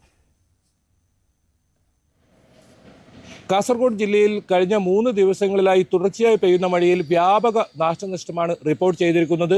ചീമേനി, കരിന്തളം പ്രദേശങ്ങളിൽ ശക്തമായി വീശിയടിച്ച ചുഴലിക്കാറ്റിൽ നിരവധിയിടങ്ങളിൽ മരങ്ങൾ കടപുഴകി വീടുകളിന് മുകളിലേക്ക് വീഴുന്ന സാഹചര്യമുണ്ടായി. ഇവിടെ നിരവധി വീടുകൾക്കാണ് ഇത്തരത്തിൽ കേടുപാടുകൾ സംഭവിച്ചത്. നിരവധി വീടുകൾ പൂർണ്ണമായും തകരുന്ന സാഹചര്യമുണ്ടായി. മാത്രമല്ല വ്യാപകമായ കൃഷിനാശവും ഈ മേഖലകളിൽ ഉണ്ടായിട്ടുണ്ട്. ഏതായാലും ആളപായമൊന്നും ഇല്ലാത്തത് ഏറെ ആശ്വാസകരമാണ്. ഒപ്പം മലയോര മേഖലകളിലാണ് ആശങ്ക നിലനിൽക്കുന്നത്. മണ്ണിടിച്ചിലും അതുപോലെ തന്നെ ഉരുൾപൊട്ടൽ സാധ്യതയും ഈ പ്രദേശങ്ങളിലുണ്ട്. അതുകൊണ്ട് തന്നെ വലിയ ജാഗ്രത മലയോര മേഖലകളിലുള്ളവർ പുലർത്തണമെന്ന് ജില്ലാ ഭരണകൂടം മുന്നറിയിപ്പ് നൽകിയിട്ടുണ്ട്. നമുക്കറിയാം, കഴിഞ്ഞ കാലവർഷത്തിൽ വലിയ തോതിൽ നാശനഷ്ടമാണ് ഈ മേഖലകളിൽ റിപ്പോർട്ട് ചെയ്തത്. പ്രത്യേകിച്ച് പാണത്തൂർ, ചിറ്റാരിക്കാൽ, വെള്ളരിക്കുണ്ട് തുടങ്ങിയ പ്രദേശങ്ങളിലെല്ലാം വലിയ തോതിലുള്ള മണ്ണിടിച്ചിലുണ്ടായി, ഉരുൾപൊട്ടലുണ്ടായി, വലിയ നാശനഷ്ടമുണ്ടായ പ്രദേശങ്ങളാണ്. അതുകൊണ്ട് അതീവ ജാഗ്രത ഈ പ്രദേശങ്ങളിൽ ഉണ്ടാകണമെന്നാണ് ജില്ലാ ഭരണകൂടം മുന്നറിയിപ്പ് നൽകുന്നത്. പ്രത്യേകിച്ച് രാത്രി കാലത്തെ യാത്ര പൂർണ്ണമായും മലയോര മേഖലകളിലേക്ക് ഒഴിവാക്കണമെന്ന നിർദ്ദേശം നൽകിയിട്ടുണ്ട്. അത്യാവശ്യമാണെങ്കിൽ മാത്രം ഈ മേഖലകളിലേക്ക് യാത്ര ചെയ്യണം എന്ന ഒരു നിർദ്ദേശവും ജില്ലാ ഭരണകൂടം മുന്നോട്ട് വെച്ചിട്ടുണ്ട്. ഏതായാലും പല ഭാഗങ്ങളിലും ഇപ്പോഴും ശക്തമായ മഴ തുടരുകയാണ്. മാത്രമല്ല തീരപ്രദേശങ്ങളിലും വലിയ തോതിലുള്ള ആശങ്ക നിലനിൽക്കുന്നു. വലിയ തോതിലുള്ള കടലാക്രമണ ഭീഷണി പല മേഖലകളിലും നിലനിൽക്കുന്നു. മാത്രമല്ല വരും സമയങ്ങളിൽ ഇത്തരത്തിൽ കള്ളക്കടൽ പോലുള്ള പ്രതിഭാസം ഉണ്ടാകാനുള്ള മുന്നറിയിപ്പും നൽകിയിട്ടുണ്ട്. ഏതായാലും ദുരിതാശ്വാസ ക്യാമ്പുകൾ തയ്യാറാണെങ്കിലും ഇതുവരെ ആരും ക്യാമ്പുകളിലേക്ക് മാറിയിട്ടില്ല. പലരും ഇത്തരത്തിൽ ബന്ധു വീടുകളിലേക്കാണ് മാറി താമസിച്ച ഒരു സാഹചര്യം ഉള്ളത്. ഏതായാലും വിനോദസഞ്ചാര മേഖലകൾ ഇന്നും അടച്ചിടും. കഴിഞ്ഞ 2 ദിവസങ്ങളിലായി ഇത്തരത്തിൽ വിനോദസഞ്ചാര മേഖലകൾ പ്രവർത്തിക്കുന്നില്ല. ഇന്നും ഇത്തരത്തിൽ നിയന്ത്രണം ഏർപ്പെടുത്തിയിട്ടുണ്ട്. പ്രധാനമായും Ranipuram, Pallikkara beach, Ajanur KITE beach, ഒപ്പം ചെമ്പേരിക്ക തുടങ്ങിയ നിരവധി ടൂറിസ്റ്റുകൾ എത്തുന്ന പ്രദേശങ്ങളാണ്.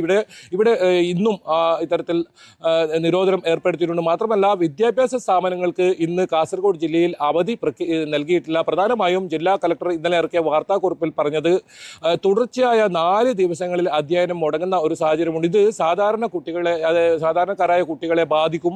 അതുകൊണ്ട് തന്നെ ഇന്ന് വിദ്യാഭ്യാസ സ്ഥാപനങ്ങൾക്ക് അവധി ഇല്ല. പക്ഷേ ജാഗ്രത പുലർത്തണമെന്ന് അറിയിപ്പുണ്ട്. മാത്രമല്ല ഈ അപകടകരമായ രീതിയിലുള്ള മരങ്ങൾ മുറിച്ചു മാറ്റാൻ അടിയന്തരമായ നടപടി തദ്ദേശ സ്വയംഭരണ സ്ഥാപനങ്ങൾ സ്വീകരിക്കണമെന്ന ഒരു നിർദ്ദേശവും ജില്ലാ ഭരണകൂടം നൽകിയിട്ടുണ്ട്. ഇതിനൊപ്പം ദക്ഷിണ കന്നഡ ജില്ലകളിലും സമാനമായ സാഹചര്യമാണ്. കഴിഞ്ഞ 3 ദിവസങ്ങളിലായി തുടർച്ചയായി മഴ പെയ്യുന്ന ഒരു സാഹചര്യം തന്നെയാണ്. പ്രത്യേകിച്ച് മംഗളൂരു മേഖലകളിലെല്ലാം വെള്ളം കയറിയ സാഹചര്യമാണ്. റോഡുകളിൽ പോലും വെള്ളം കയറുന്ന ഒരു സാഹചര്യമാണ്. ഗതാഗത തടസ്സവുമുണ്ട്. എന്തായാലും ഏറ്റവും പ്രധാനം വൈദ്യുതി ബന്ധമാണ്. കഴിഞ്ഞ 3 ദിവസങ്ങളിലായി വൈദ്യുതി ബന്ധം താറുമാറായ സാഹചര്യമാണ്. പലയിടങ്ങളിലും ഇലക്ട്രിക് പോസ്റ്റുകൾ നിലംപൊത്തിയിട്ടുണ്ട്, തകർന്നിട്ടുണ്ട്. മരങ്ങൾ മറ്റ് കടപുഴകി വീണും മറ്റുമാണ് ഇത്തരത്തിൽ ഇലക്ട്രിക് പോസ്റ്റുകൾ തകർന്നു വീഴുന്ന സാഹചര്യം ഉണ്ടായത്. ശക്തമായി വീശിയടിച്ച ചുഴലിക്കാറ്റിൽ നിരവധിയിടങ്ങളിൽ ഇലക്ട്രിക് പോസ്റ്റുകൾ കടപുഴകി വീണിട്ടുണ്ട്. ഏതായാലും ഇന്ന് വൈകുന്നേരത്തോടു കൂടി ഇത് പുനഃസ്ഥാപിക്കാൻ ആകും, ഭാഗികമായെങ്കിലും പുനഃസ്ഥാപിക്കാനാകുമെന്നാണ് വൈദ്യുതി വകുപ്പ് അറിയിച്ചിട്ടുള്ളത്. ഇതിനുള്ള പ്രവൃത്തികൾ പുരോഗമിച്ചുകൊണ്ടിരിക്കുകയാണ്. എന്തായാലും അതീവ ജാഗ്രതാ നിർദ്ദേശം നൽകിയിട്ടുണ്ട്. വെള്ളിയാഴ്ച വരെ ഇത്തരത്തിൽ മഴ ശക്തമായി തുടരും എന്ന് തന്നെയാണ് കാലാവസ്ഥാ പ്രവചനം. അതിതീവ്ര മഴ സാധ്യതയാണ് പറഞ്ഞിട്ടുള്ളത്. അതുകൊണ്ട് തന്നെ വലിയ ജാഗ്രത പുലർത്തണം. ഏതായാലും വലിയ ആശങ്കപ്പെടേണ്ട സാഹചര്യമില്ല. അതേസമയം ജാഗ്രത പുലർത്തണമെന്നാണ് ജില്ലാ ഭരണകൂടം നൽകിയിരിക്കുന്ന അറിയിപ്പ്. ഒപ്പം ഇത്തരത്തിൽ വെള്ളക്കെട്ടുള്ളതുകൊണ്ട് തന്നെ യാത്രകൾ പരമാവധി ശ്രദ്ധിക്കണം. മാത്രമല്ല ഈ ദേശീയപാത നിർമ്മാണം പുരോഗമിക്കുന്ന ഇടങ്ങളിലെല്ലാം വെള്ളക്കെട്ട് രൂപപ്പെട്ടിട്ടുണ്ട്. മിക്ക പുഴകളിലും ജലനിരപ്പ് ക്രമാതീതമായി ഉയർന്നിട്ടുണ്ട്. മിക്ക പുഴകളും ഇത്തരത്തിൽ കരകവിഞ്ഞൊഴുകുന്ന സാഹചര്യവുമുണ്ട്. പുഴയോരങ്ങളിൽ താമസിക്കുന്നവർക്കും അതീവ ജാഗ്രതാ നിർദ്ദേശം നൽകിയിട്ടുണ്ട്. അതാണ് കാസർഗോഡ് ജില്ലയിലെ സാഹചര്യം. നമ്മൾ ഇനി കോട്ടയത്തേക്കാണ് പോകുന്നത്. കോട്ടയത്തെ ശ്രീജിത്തുണ്ട്. ശ്രീജിത്ത്, ഇന്നലെ അതിശക്തമായ മഴയായിരുന്നു കോട്ടയം ജില്ലയിൽ. ഇന്ന് വിദ്യാഭ്യാസ സ്ഥാപനങ്ങൾക്കടക്കം അവധി നൽകിയ സാഹചര്യമാണ്. എന്താണ് നിലവിൽ ഇന്ന് രാവിലെ മഴയുണ്ടോ ജില്ലയിൽ? മഴ തുടരുക തന്നെയാണ്. മഴ രാത്രിയും ശക്തമായി തന്നെ പെയ്തിരുന്നു. പലയിടത്തും മഴ തുടരുന്നുണ്ട്. ചിലയിടങ്ങളിൽ, അത്രയും താഴ്ന്ന പ്രദേശങ്ങളിൽ ചിലയിടങ്ങളിൽ വെള്ളം കയറിയിട്ടുണ്ട്. ഇപ്പോൾ ചെങ്ങളം പോലുള്ള ചില മേഖലകളിൽ താഴ്ന്ന പ്രദേശങ്ങളിൽ വെള്ളം കയറിയിട്ടുണ്ട്. അതേസമയം തന്നെ കഴിഞ്ഞ 2-3 ദിവസമായി തുടർന്ന മഴയിൽ ഏറ്റവും വലിയ ദുരിതമുണ്ടായത് ശക്തമായ കാറ്റാണ്. ഈ കാറ്റ് പലയിടങ്ങളിലും അതായത് വൈക്കം മേഖല, പാലാ മേഖല, രാമപുരം അങ്ങനെയുള്ള സ്ഥലങ്ങളിലെല്ലാം നിരവധി മരങ്ങൾ കടപുഴകി വീഴുന്ന ഒരു സാഹചര്യമായിരുന്നു ഉണ്ടായിരുന്നത്. വീടുകൾക്കടക്കം അതുകൊണ്ട് തന്നെ വലിയ നാശനഷ്ടം ഉണ്ടായിട്ടുണ്ട്. ഇപ്പോഴും അങ്ങനെ ഒരു ജാഗ്രത തന്നെയാണ് തുടരുന്നത്. ഈ ഈരാറ്റുപേട്ട വാഗമൺ റോഡിൽ രാത്രി ഗതാഗതം നിരോധിച്ചിട്ടുണ്ട്. അതേപോലെ തന്നെ ഈ ഇല്ലിക്കൽ കല്ല്, ഇലവീഴ, പൂഞ്ചിറ തുടങ്ങിയ കിഴക്കൻ മേഖലയിലെ ടൂറിസം കേന്ദ്രങ്ങളുണ്ട്. മലയോര മേഖലയുമായി ബന്ധപ്പെട്ട ടൂറിസം കേന്ദ്രങ്ങളുണ്ട്. അവിടങ്ങളിലും നിരോധനം ഏർപ്പെടുത്തിയിട്ടുണ്ട് എന്നതാണ് എടുത്തു പറയാൻ സാധിക്കുന്നത്. എന്തായാലും മഴ തുടരുന്നു, അതൊരു ആശങ്കയെ നിൽക്കുന്നു. അതേസമയം തന്നെ പ്രധാന നദികൾ, ഇപ്പോൾ മീനച്ചിലാറ്, മണിമലയാറൊക്കെ ഉണ്ട്.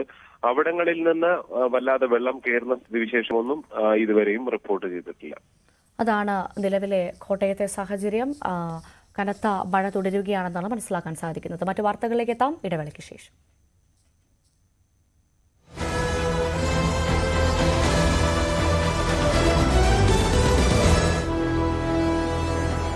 കാസർഗോഡ് ജില്ല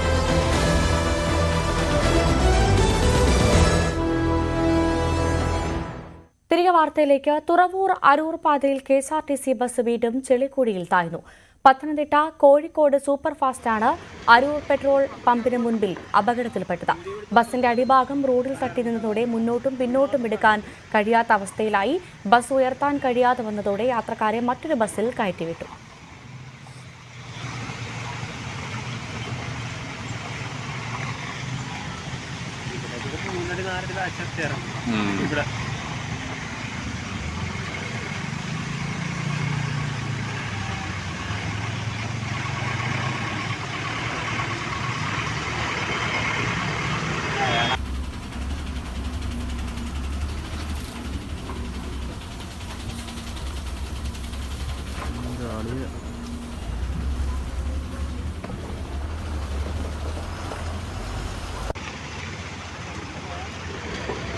ശരണ്യ സ്നേഹജൻ വിവരങ്ങളുമായി ചേരുന്നു. ശരണ്യ, നമുക്ക് ഈ ദൃശ്യങ്ങളിൽ നിന്ന് കാണാൻ സാധിക്കും ബസിന്റെ ഒരു വശം ചരിഞ്ഞിരിക്കുന്നു. പൂർണ്ണമായി ഒരു ഭാഗം ചെളിയിൽ താഴ്ന്നു കിടക്കുന്നത് വളരെ വ്യക്തമാണ് ദൃശ്യങ്ങളിൽ നിന്ന്.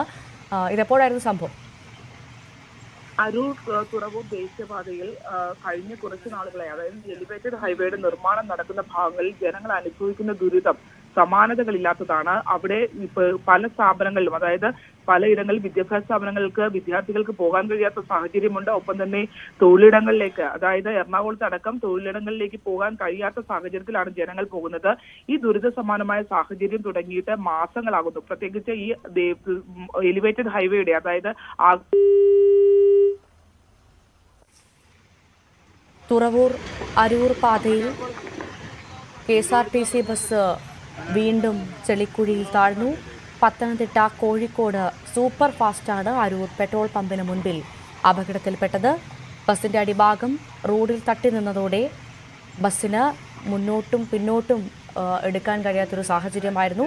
എന്തായാലും ബസ് ഉയർത്താനുള്ള പരിശ്രമം വിഫലമായതോടുകൂടി യാത്രക്കാരെ മറ്റൊരു ബസ്സിൽ കയറ്റിവിടുകയായിരുന്നു. ശരണ്യ സ്റ്റേജൻ ചേരുന്നുണ്ട്. ശരണ്യ, തുടരാം.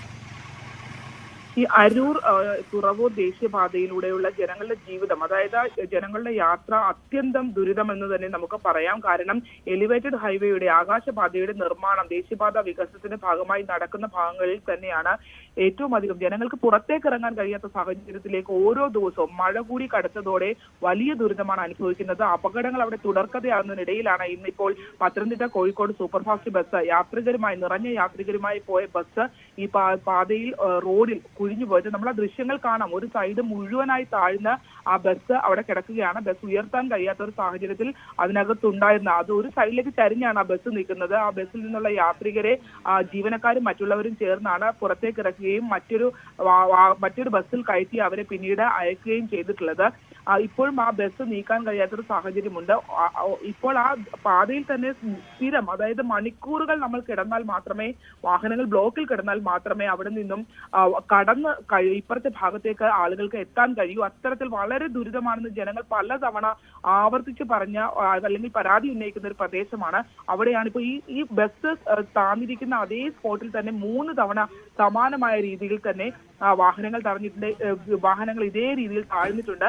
മാത്രമല്ല ഈ ജനങ്ങൾ പ്രധാനമായി ഉന്നയിക്കുന്ന ഒരു ആവശ്യം എന്ന് പറയുന്നത് എലിവേറ്റഡ് ഹൈവേയുടെ നിർമ്മാണം നടക്കുമ്പോൾ അതിന് മുൻപ് തന്നെ താഴെയുള്ള റോഡുകൾ അത് ഉപയോഗിക്കാൻ കഴിയുന്ന രീതിയിൽ വൃത്തിയായി ചെയ്ത് മാറ്റിയതിനു ശേഷം മാത്രമേ ഇങ്ങനെ ഒരു നിർമ്മാണത്തിലേക്ക് പോകാൻ പാടുള്ളൂ എന്നുള്ള ഒരു ആവശ്യമായിരുന്നു ജനങ്ങൾ ഉന്നയിച്ചത്. പക്ഷെ അതൊന്നും മുഖവിലേക്ക് എടുക്കാതെ തന്നെയാണ് വളരെ മോശമായ രീതിയിൽ താഴത്തെ റോഡുകൾ അതേപോലെ തന്നെ നിലനിർത്തിക്കൊണ്ടാണ് മുകളിൽ ഇത്തരത്തിലൊരു എലിവേറ്റഡ് ഹൈവേയുടെ നിർമ്മാണം അവിടെ നടക്കുന്നത്.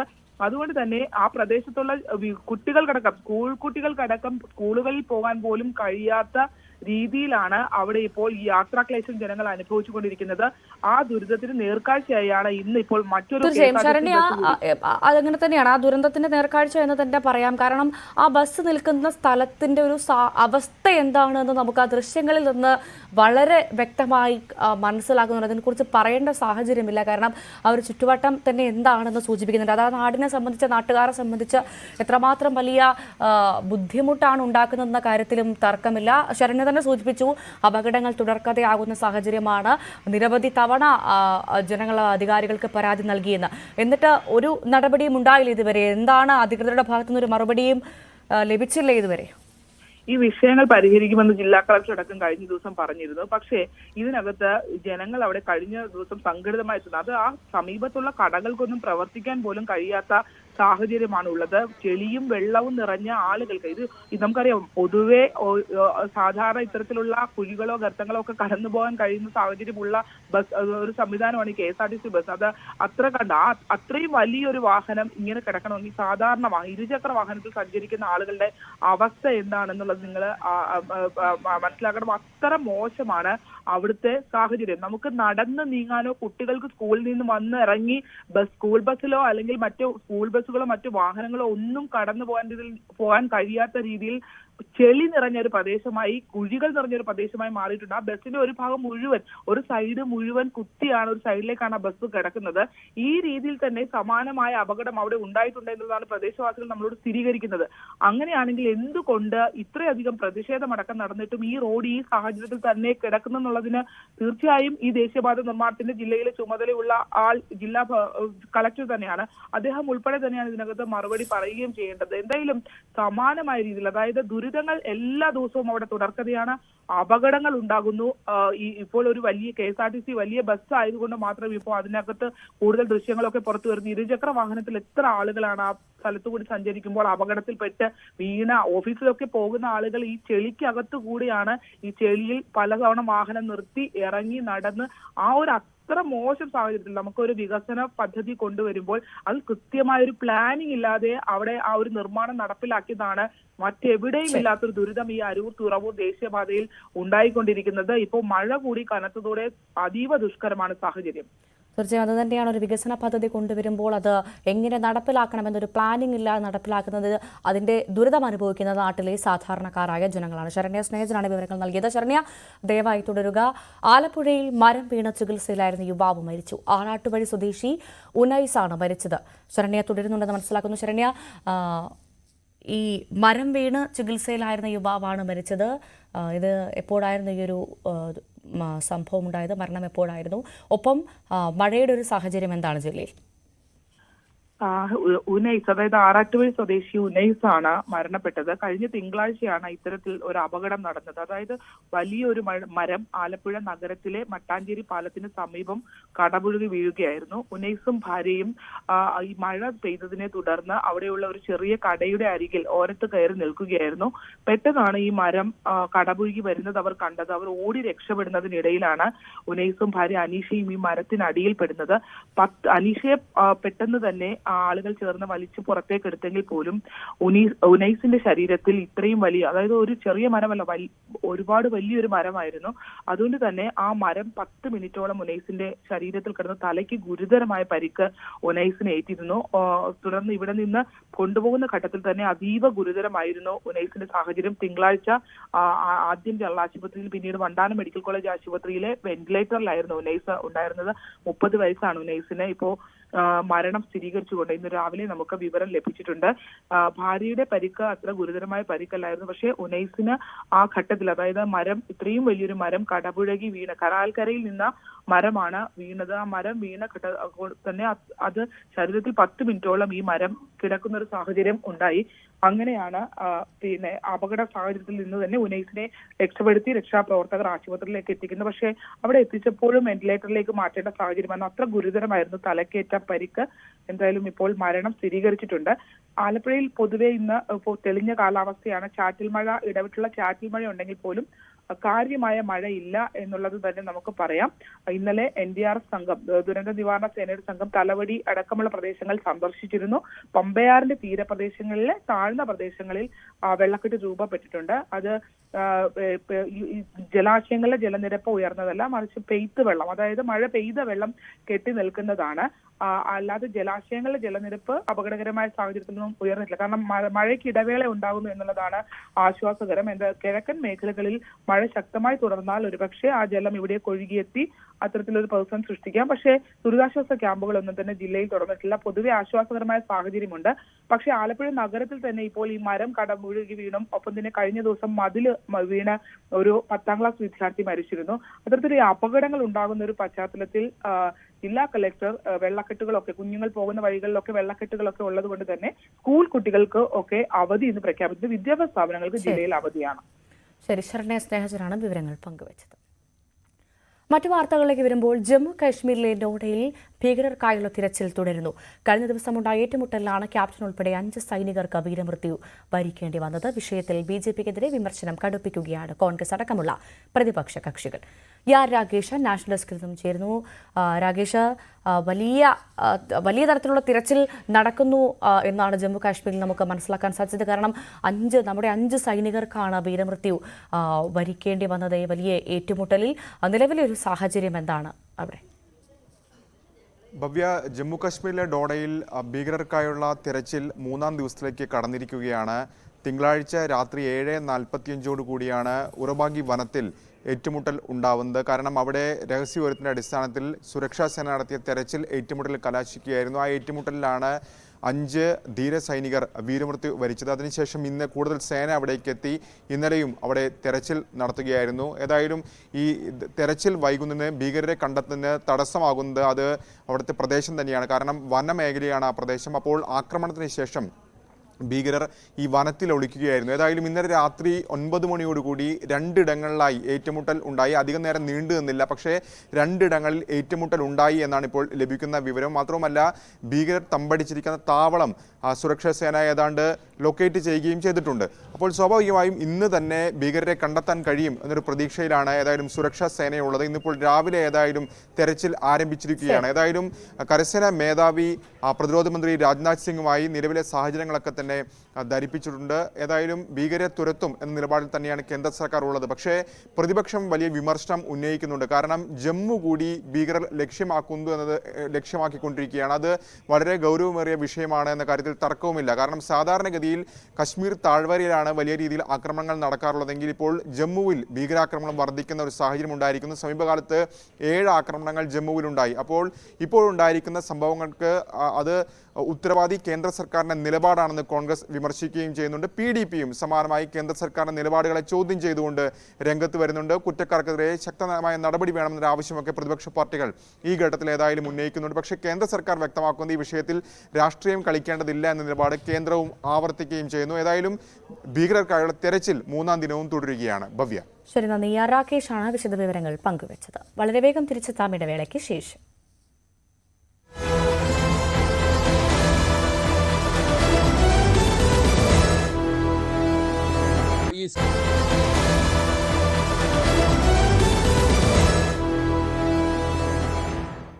തിരികെ വാർത്തയിലേക്ക്. കോഴിക്കോട് പുതുപ്പാടിയിൽ നിന്നും മൊബൈൽ ഷോപ്പ് ഉടമ ഹർഷാദിനെ തട്ടിക്കൊണ്ടുപോയ കേസിൽ കൂടുതൽ പ്രതികൾക്കായി അന്വേഷണം ഊർജിതം. തട്ടിക്കൊണ്ടുപോകാൻ കൊട്ടേഷൻ നൽകിയത് വിദേശത്തുള്ള സൽമാനാണെന്ന് പോലീസ് പറയുന്നു.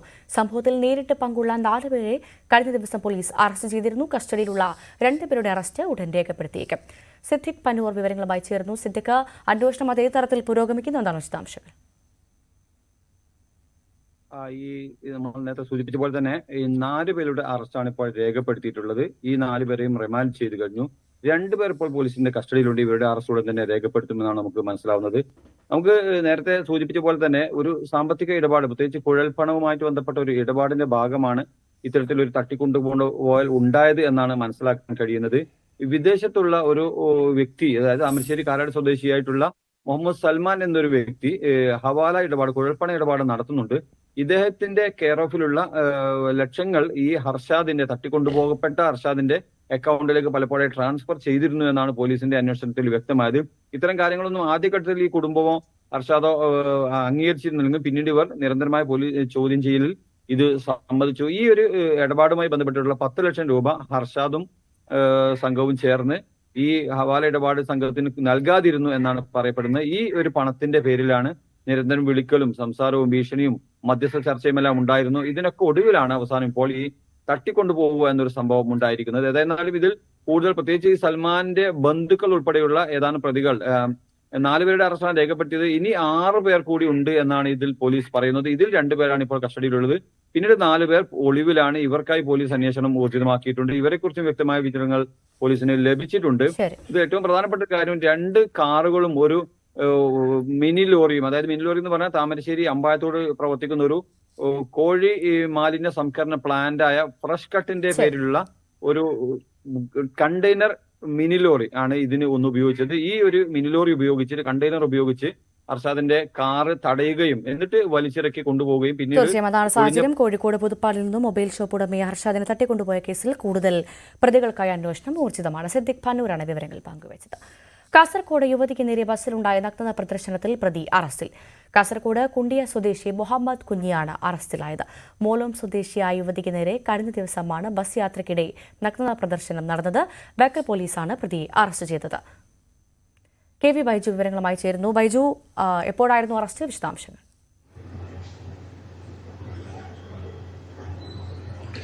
ഭവ്യ, കുണിയ സ്വദേശി മുഹമ്മദ് കുഞ്ഞാണ് ഈ കേസിൽ ഇപ്പോൾ അറസ്റ്റിലായിരിക്കുന്നത്. കഴിഞ്ഞ ദിവസമാണ് കാഞ്ഞങ്ങാടിനും പാലക്കുന്നിനും ഇടയിലുള്ള ബസ് യാത്രയ്ക്കിടെ യുവതിക്ക് ഇത്തരത്തിൽ ദുരനുഭവം ഉണ്ടായത്. മകളുമൊപ്പം യാത്ര ചെയ്യുമ്പോൾ തൊട്ട് എതിർവശത്ത് സീറ്റിലിരുന്ന ഇയാൾ നഗ്നതാ പ്രദർശനം നടത്തിയായിരുന്നു. ഈ ദൃശ്യം ഈ യുവതി തന്നെയാണ് ചിത്രീകരിച്ചതും. ഏതായാലും ബേക്കൽ പോലീസിൽ ഇന്നലെയാണ് പരാതി നൽകിയത്. ഇന്നലെ രാത്രിയോട് കൂടി തന്നെ പ്രതിയെ അറസ്റ്റ് ചെയ്തു. പക്ഷെ ഇതിൽ ഏറ്റവും ഗൗരവമുള്ളത് ഈ പ്രതിക്ക് സ്റ്റേഷൻ ജാമ്യം നൽകി വിട്ടയച്ചു എന്നതാണ്. ഇത്തരം കേസുകളിൽ എളുപ്പം ജാമ്യം ലഭിക്കുന്നു എന്നതാണ് ഏറ്റവും വലിയ ഗൗരവമായി എടുക്കേണ്ട വസ്തുത. ഏതായാലും സ്ത്രീകൾക്കും കുട്ടികൾക്കും നേരെ നിരന്തരം അതിക്രമം ഉണ്ടാകുന്നു. അപ്പോഴും ഇത്തരത്തിലുള്ള നിയമങ്ങളുടെ പഴുതുപയോഗിച്ച് ഇത്തരത്തിൽ ജാമ്യം നേടിപ്പോകാവുന്ന വകുപ്പുകൾ മാത്രമാണ് ഇതിൽ ഉള്ളതെന്ന ഏറ്റവും വലിയ ആശങ്ക. ഇതിനിടയിൽ തന്നെ ബേക്കൽ പോലീസിൽ 11 വയസ്സുകാരിയെ തട്ടിക്കൊണ്ടുപോയി ഇത്തരത്തിൽ പീഡിപ്പിച്ച ഒരു കേസുണ്ട്. ആ കേസിലും പ്രതി എന്ന് സംശയിക്കുന്ന ആൾ പോലീസിന്റെ കസ്റ്റഡിയിലുണ്ടെന്നാണ് നമുക്ക് ലഭിക്കുന്ന സൂചന. ഇയാളെ ചോദ്യം ചെയ്തു വരികയാണ്. ഇയാളുടെ അറസ്റ്റ് ഇന്ന് വൈകിട്ടോടുകൂടി രേഖപ്പെടുത്തുമെന്നാണ് ബേക്കൽ പോലീസ് അറിയിച്ചത്. ഏതായാലും ഇന്നലെ മാത്രം 3 സംഭവങ്ങളാണ് ഇത്തരത്തിൽ സ്ത്രീകൾക്കും കുട്ടികൾക്കുമെതിരെ കാസർഗോഡ് ജില്ലയിൽ റിപ്പോർട്ട് ചെയ്യുക. അതിൽ ഏറ്റവും പ്രധാനം ഈ നഗ്നതാ പ്രദർശനം തന്നെയായിരുന്നു. വലിയ വാർത്തയായിരുന്നു. നമ്മൾ തന്നെയാണ് ഈ വാർത്ത പുറത്തുവിട്ടത്. ദൃശ്യങ്ങൾ അടക്കം നമ്മൾ തന്നെയാണ് പുറത്തുവിട്ടത്. ഏതായാലും ഈ പ്രതിയെ ഇപ്പോൾ അറസ്റ്റ് ചെയ്തിരിക്കുന്നു. കുണിയ സ്വദേശി മുഹമ്മദ് കുഞ്ഞാണ്. മാലോത്ത് സ്വദേശിയായ ഹോം നഴ്സിന്റെ പരാതിയിലാണ് ഇയാളെ അറസ്റ്റ് ചെയ്തത്. ഇയാളെ സ്റ്റേഷൻ ജാമ്യത്തിൽ വിട്ടയച്ചിരിക്കുന്നു. ഭവ്യ. ശരി, KV ബൈജു ആണ് വിവരങ്ങൾ പങ്കുവച്ചത്. തിരുവനന്തപുരം ആമയിഴം ചൺതോട്ടിൽ വീണ് മരിച്ച ശുചീകരണ തൊഴിലാളി ജോയിയുടെ കുടുംബത്തിനുള്ള നഷ്ടപരിഹാരം സർക്കാർ ഇന്ന് പ്രഖ്യാപിച്ചേക്കും. രാവിലെ ചേരുന്ന മന്ത്രിസഭായോഗം ഇക്കാര്യം ചർച്ച ചെയ്യും. അതേസമയം മരണത്തിന് ഉത്തരവാദി ആരെന്നതിനെ ചൊല്ലി രാഷ്ട്രീയ വിവാദം തുടരുകയാണ്. നഗരസഭയുടെ അനാസ്ഥയാണ് കാരണമെന്ന് ആരോപിച്ച യൂത്ത് കോൺഗ്രസ് ഇന്ന് നഗരസഭ ഓഫീസിലേക്ക് മാർച്ച് നടത്തും. റെയിൽവേയാണ് ഉത്തരവാദിയെന്നും റെയിൽവേ നഷ്ടപരിഹാരം നൽകണമെന്നും ഡിവൈഎഫ്ഐ ആവശ്യപ്പെടുന്നു. റെയിൽവേ സ്റ്റേഷനിലേക്ക് ഡിവൈഎഫ്ഐ മാർച്ച് നിശ്ചയിച്ചിട്ടുണ്ട്. തോട് വൃത്തിയാക്കുന്നതിനുള്ള നടപടികൾ ഊർജിതമാക്കാൻ മുഖ്യമന്ത്രി നാളെ യോഗം വിളിച്ചിട്ടുണ്ട്. മന്ത്രിമാർ, എംഎൽഎമാർ, മേയർ എന്നിവർക്ക് പുറമെ റെയിൽവേ ഉന്നത ഉദ്യോഗസ്ഥരും യോഗത്തിൽ പങ്കെടുക്കും.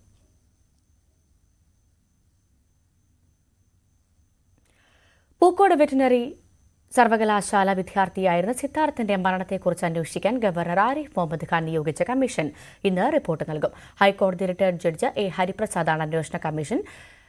റിട്ടയർഡ് ഡിവൈഎസ്പി വി ജി കുഞ്ഞനും അന്വേഷണത്തിൽ അദ്ദേഹത്തെ സഹായിച്ചു. മരണകാരണങ്ങൾ കണ്ടെത്തുന്നതിന് പുറമെ ഇത്തരം സംഭവങ്ങൾ ആവർത്തിക്കാതിരിക്കാനുള്ള ശുപാർശകളും റിപ്പോർട്ടിന്റെ ഭാഗമായി ഉണ്ടാകും.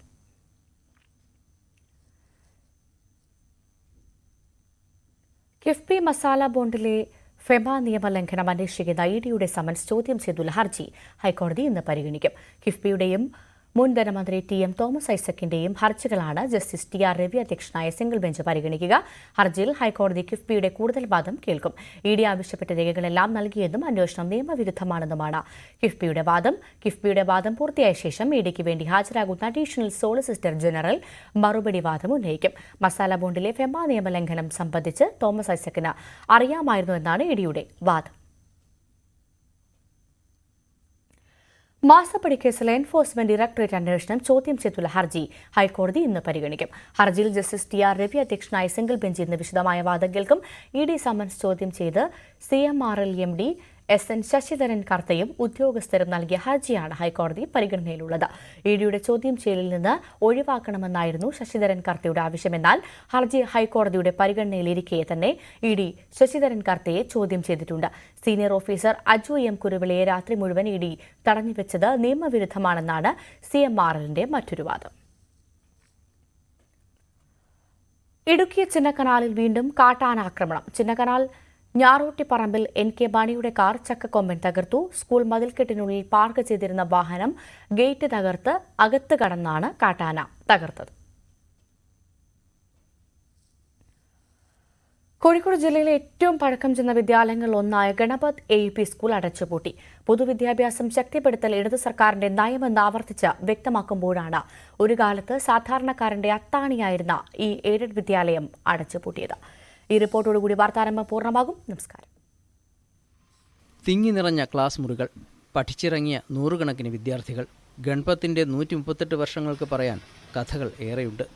നഗരത്തിലെ തിരക്കേറിയ ഡോക്ടർമാർ, എഞ്ചിനീയർമാർ, അഭിഭാഷകർ, സർക്കാർ ജീവനക്കാർ തുടങ്ങി കോഴിക്കോടിന്റെ വികസനത്തിനായി ഈ സ്കൂളിന്റെ സംഭാവനകൾ ഏറെയാണ്. നടൻ കുതിരവട്ടം പപ്പുവും കുഞ്ഞാണ്ടിയും ഇവിടുത്തെ വിദ്യാർത്ഥികളായിരുന്നു. സ്വകാര്യ വിദ്യാലയങ്ങൾ കൂണുപോലെ മുളച്ചുപൊന്തിയ 90കളുടെ അവസാനം മുതൽ കുട്ടികളുടെ എണ്ണം കുറഞ്ഞു തുടങ്ങിയിരുന്നു. അടിസ്ഥാന സൗകര്യങ്ങളുടെ അഭാവമായിരുന്നു പ്രധാന പരിമിതി. സർക്കാരിൻ്റെ പൊതുവിദ്യാഭ്യാസ സംരക്ഷണ പദ്ധതികളിലൊന്നും സ്കൂളിനെ ഉൾപ്പെടുത്തിയില്ല. ഈ വർഷം 5 കുട്ടികളാണ് സ്കൂളിൽ അവശേഷിച്ചത്. അവർ കൂടി TC വാങ്ങി മറ്റ് സ്കൂളുകളിലേക്ക് പോയതോടെ സ്കൂളിന് പൂട്ടുവീണു. ഞങ്ങളിത് വാർത്ത അറിഞ്ഞപ്പെടുന്ന സത്യത്തിൽ ബേജാറാകുന്നു. ബേജാറാകാരണം ഒരു കണ്ണിൽ വെള്ളം വരുന്ന മരുന്ന് ആയിപ്പോയി. അത്രയും നമ്മളെ ചെറുപ്പത്തിലെ നമ്മൾ പഠിച്ച് വളർന്ന് ഇത്ര എത്തിയിട്ട് പെട്ടെന്ന് സുപ്രഭാതം ആകെ വിഷമം തന്നെ ആയിപ്പോയി. പിന്നെ എത്രയോ മാഷുമാർ, ടീച്ചർമാരൊക്കെ വളരെ വളരെ ഭംഗിയോടുകൂടി നമ്മളോട് പെരുമാറിയിട്ടുണ്ട്. അത്രയും നല്ല സ്കൂളാണ് ഗണപതി സ്കൂൾ എന്ന് പറഞ്ഞാൽ. അത്രയും വേണ്ടപ്പെട്ട നമുക്ക് ഇതുള്ള അത് കേട്ടപ്പോൾ ഭയങ്കര ഒരു വിഷമമായിപ്പോയി. ഓരോ ക്ലാസ്സിൽ 50-55 കുട്ടികളോളം ഉണ്ടായിരുന്നു ഞങ്ങളൊക്കെ പഠിക്കുന്ന കാലത്ത്. ഞങ്ങളെ തലമുറ കാരണന്മാരൊക്കെ അവിടെ തന്നെയാണ് പഠിച്ചത്. അത്രയും നല്ലൊരു സ്കൂൾ. അവിടുത്തെ ടീച്ചർമാരൊക്കെ പറഞ്ഞാൽ Leela teacher, Shantha teacher, Silomon teacher, Saji teacher, ഇങ്ങനെ കുറേ അപ്പുകുട്ടൻ മാഷ്, കുറേ മാഷുമാർ, ടീച്ചർമാർ, പ്രഭു മാഷ് ഒക്കെ ഞങ്ങൾക്കൊരു പേടിയായിരുന്നു ഈ സ്കൂളിൽ പഠിക്കുന്ന കാലഘട്ടത്തിൽ. നമ്പൂരി മാഷ്, അവരൊക്കെ മക്കൾ, കുറേ ആൾക്കാരൊക്കെ ഞങ്ങൾ ഫ്രണ്ട്സായിട്ട് ഒക്കെ ടീച്ചേഴ്സായിട്ട് വന്നിട്ടുണ്ട് ഇവിടെ. അവരൊക്കെ മക്കൾ, ഞങ്ങളിപ്പോൾ 1ാം ക്ലാസ് മുതലുള്ള ഫ്രണ്ട്സിൻ്റെ ഫ്രണ്ട്ഷിപ്പ് കൂട്ടായ്മ ഇപ്പോഴും ഞങ്ങൾക്കുണ്ട്.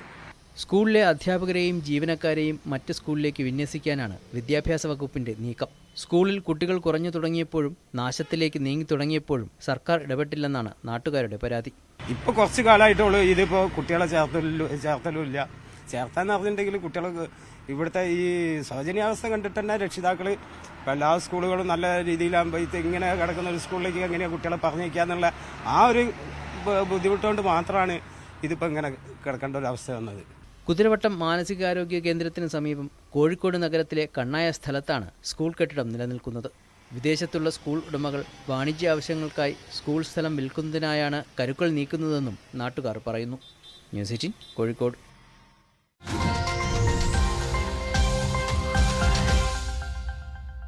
സാഹചര്യം ഉണ്ട് എന്ന് തന്നെയാണ് ജില്ലാ ഭരണകൂടം മുന്നറിയിപ്പ് നൽകുന്നത്. എന്തായാലും